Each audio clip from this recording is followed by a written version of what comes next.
Welcome to Kings River Life's Mystery Rats Maze podcast, where we share with you mystery short stories and first chapters of mystery novels read by local actors. This episode features the first chapter of Murder at the Driskill by Kathleen Casca, read by local actor Casey Ballard. Murder at the Driskill was published in 2014 by LL Publications. I heard Jelly Bluestein laughing his fool head off as I darted out the door in pursuit of the slime ball I was assigned to watch. If the guy had only swiped the till, I would have turned around and told Jelly to catch his own thief. But the guy snatched my overcoat on his way out the door.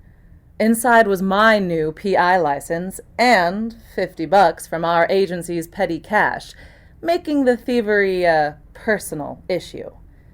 The man I was after was the bartender at the Blue Mist, a popular sleaze joint on Sabine a few blocks from the next-to-nothing live theater. Jelly, the owner of the Blue Mist, came to our detective agency for help. He was certain one of his bartenders had been stuffing his pockets rather than replenishing the cash drawer. My partner and boyfriend, Ralph Dixon, advised against taking the case, since he suspected Jelly of being as crooked as his employees.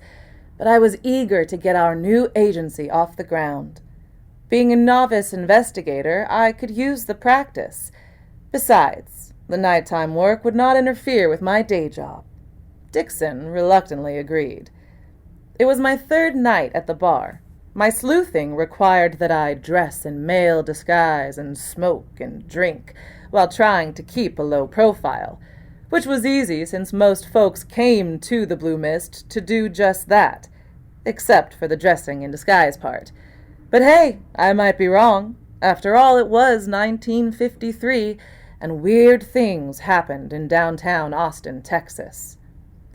I suspected this particular bartender the first night. He had a pattern to his pilfering. Once the joint became busy, he'd move to the far end of the bar where the overhead lights failed to reach.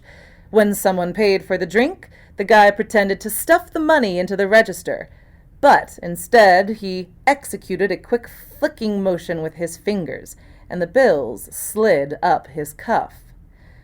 Tonight had been busier than normal, and I watched as a small fortune filled the bartender's sleeve.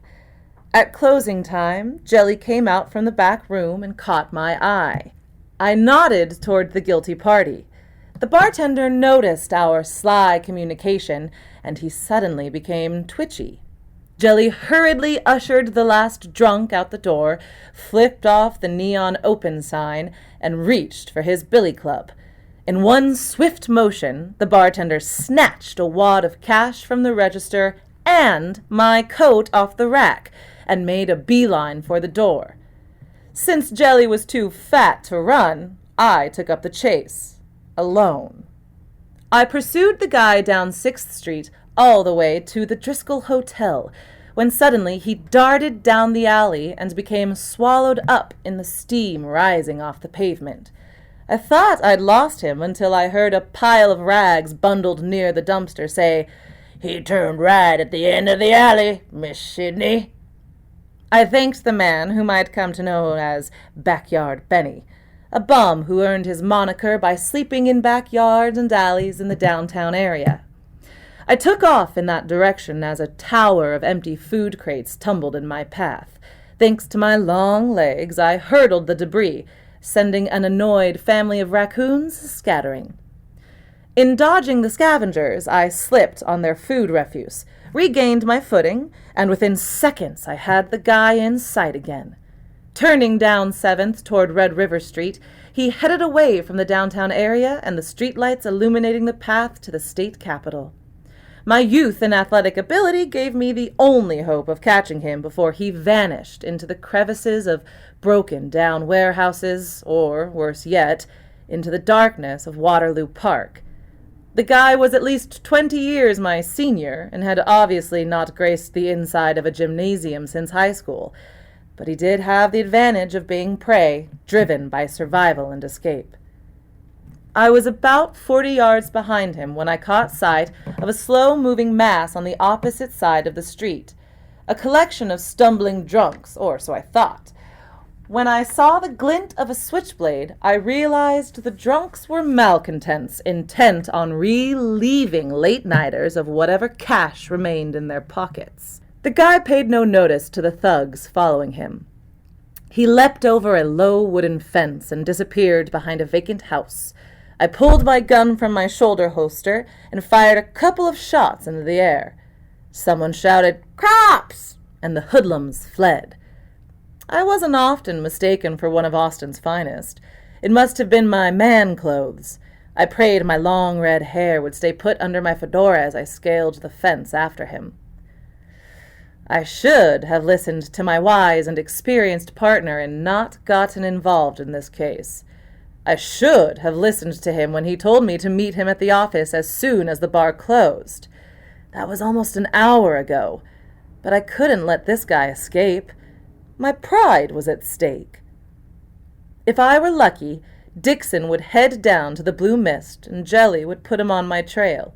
If not, I might end up like so many other women who found themselves alone after dark on the bad side of town, looking for trouble and finding it. My gun would do me little good if a thug's switchblade found its way between my ribs. As I rounded the corner of a 3-story warehouse, the side door flew open and caught me in the right shoulder, knocking me to the ground. From the crashing noise, I knew the bartender had dashed inside. I followed, but pulled up short when the door behind me slammed shut and I was clothed in darkness. I stopped and listened. Nothing. No running footsteps, no tumbling boxes, no heavy breathing. Okay, I knew when to quit. I backed toward the door when I heard it. Music. Suddenly the room lit up like Times Square. I now stood between a headless man and a rabbit whose nose twitched to the beat of my pounding heart, Dracula's image reflected off the blade of the guillotine. I jerked around to confront the Transylvania bloodsucker and came face to face with a girl dressed in organdy and lace, a blue sash wrapped around an empire waist and tied into a bow and back. This I could see from the reflection in the mirror behind her.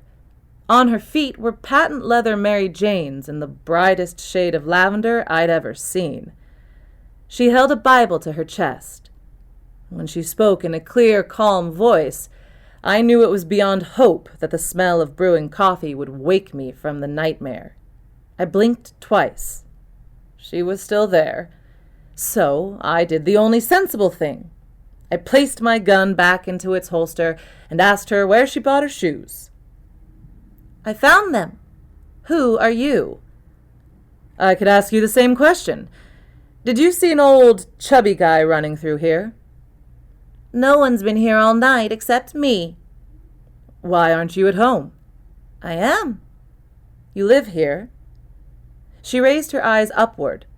"On top. Our apartment. I come down here when my dad snores." "Do you always dress as if you're going to First Communion?" "I'm considering a new persona. Dad doesn't like me coming down here at night. But I find the time alone in the prop room, playing dress-up, generates my creative side. Do you play dress-up too?" The tone of her question was not that of an innocent child. It dripped of sarcasm spoken by a well-seasoned cynic. I looked down at my grubby suit and cowboy boots and sighed. "I do play dress-up, evidently. Listen, I've got to go, and you'd better get back upstairs before your father wakes up." "After he comes home from work, he hits the bed and doesn't wake up until late. He runs the theater next door." "The next-to-nothing theater?" "Uh-huh." "Where's the front door to this building?" "This way." I followed her through the warehouse, going in one door and out another, up a half-flight of stairs, and down a long, narrow hallway, when she reached a door and pushed it open. Until now, I hadn't realized that in chasing the guy, we'd doubled back. I was back out on 6th Street and Sabine. The Blue Mist was across the street 2 blocks away. Then I noticed the marquee for the theater. I stepped back and scanned the structures. The warehouse and theater, and apparently this girl's apartment, were all part of one huge building. We went back inside and returned to the prop room. "I'm sure the guy came in that back door," I said. "He could have. To the left of the door are stairs that lead to the roof. He could have gone up there and down the fire escape." "Why were you after him?" "Let's just say it's business. Show me the roof." "Sure. What's your name?" she asked, leading me to the stairs. "Sydney." "No, your real name. I know you're not a man." "Thank you. Sydney with a Y. And you are?" "Florence. But you can call me Lydia with a Y, too." "Is that a phonograph you're playing?" "My favorite record. It's a special night." I listened. Billie Holiday singing Blue Moon. It was a great song. Why is it so special to a young girl like you? "Not the song, the night," she scoffed and pushed open the door. "Tonight is a blue moon. Only comes around once every 22 months. I was a mere child the last time it happened. I wouldn't miss it this time for anything in the world." "I wish it would show itself. It's damn dark out there." "It was out earlier just for a moment when the clouds parted. It was magical." "I'm sorry I missed it." We stepped out onto the roof and I found the fire escape, which led down into the alley. No use looking for the guy now. He could be halfway to San Antonio. "I'll let you get back to your fantasy world, Lydia. Do me a favor and lock up after I leave. There are some dangerous people hanging around this neighborhood at night." "Oh, I'm not worried. If the bums around here know you, they pretty much leave you alone."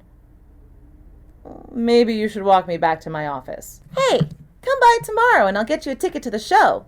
It's great entertainment." "I'll do that. Gotta go."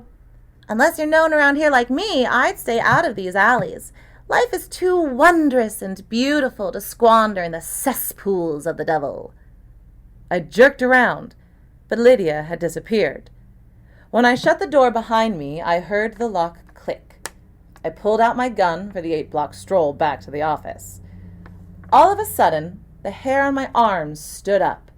I spun around, giving him the opportunity to grab my shoulders and push me against a wall. "You never listen, do you?" he said. "Get used to it, buddy," I replied. His eyes narrowed. I replaced my gun in its holster and flung my arms around his neck as the wail of sirens drifted off in the distance. "We'll never get any work done this way," Dixon said. "It's the blue moon." "It's not the blue moon, believe me." He kissed me again, this time softer and gentler. My knees buckled. This reading of Murder at the Driskill was produced by Kings River Life and directed by Lori Lewis Ham. Murder at the Driskill is available for purchase. You can learn more about this book and others in the series on the author's website, KathleenKaska.com. Check out Kings River Life magazine's websites for more mystery, local theater, animal rescue, and so much more. KingsRiverLife.com and KRLNews.com. Now, we'll be back next time with another mystery short story or mystery first chapter. Subscribe to our podcast to make sure you don't miss a single episode, and follow us on Twitter to keep up with everything KRL at Kings River Life. Until next time, this is your announcer, Jim Tuck, wishing you a life full of mystery.